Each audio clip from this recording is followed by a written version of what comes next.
Hit Radio, l'essentiel de l'actualité.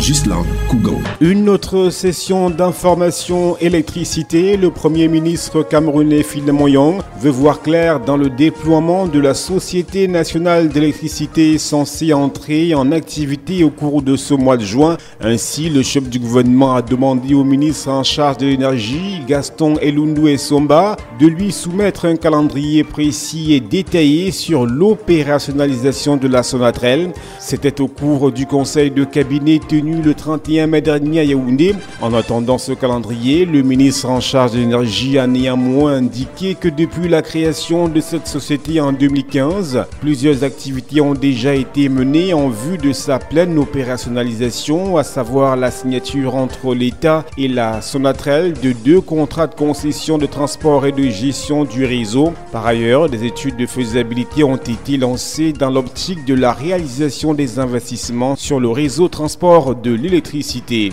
Le gouvernement camerounais construit 53 km de drains pour lutter contre les inondations pluviales à Yaoundé et Douala. C'est ce qu'on a appris au sortir du conseil de cabinet, au cours duquel le ministre en charge de l'habitat, Jean-Claude Bonchou, a fait l'état de l'avancement des programmes majeurs d'assainissement urbain. Yaoundé et Douala sont régulièrement confrontés aux problèmes d'inondation quand il y a des averses. En 2016, un groupement constitué par les sociétés françaises L'Uberger et BEC La Routière a été déclaré adjudicataire du contrat pour le contrôle et la coordination des travaux, l'aménagement des canaux de drainage pluvial de la ville de Douala, montant 1,7 milliard de francs CFA. La construction du canal du Fundi, elle, fait partie du programme d'aménagement de Yaoundé, rendu actuellement à sa 2e phase.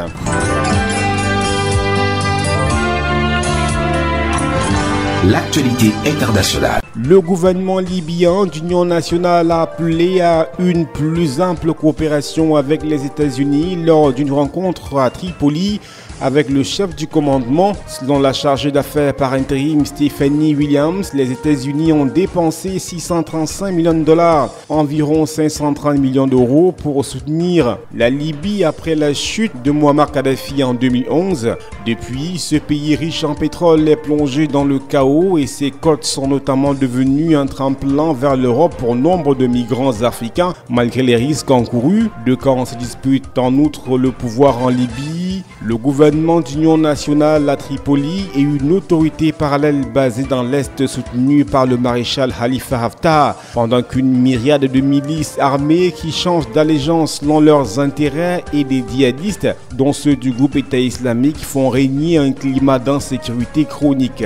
Crise à Madagascar, le ministre de la Défense a tapé du poing sur la table en menaçant de faire intervenir les forces de l'ordre si le gouvernement et l'opposition ne trouvent pas rapidement une issue à la crise politique qui secoue le pays depuis plus d'un mois. Le 25 mai dernier, la Haute Cour constitutionnelle a ordonné au président Eri de nommer un premier ministre de consensus et un gouvernement d'union nationale, une solution destinée à mettre fin aux manifestations quotidiennes de l'opposition qui réclame depuis plus d'un mois la démission du chef de l'État élu en 2013. Mais loin d'apaiser les esprits, l'injonction de la Haute Cour constitutionnelle a suscité la polémique.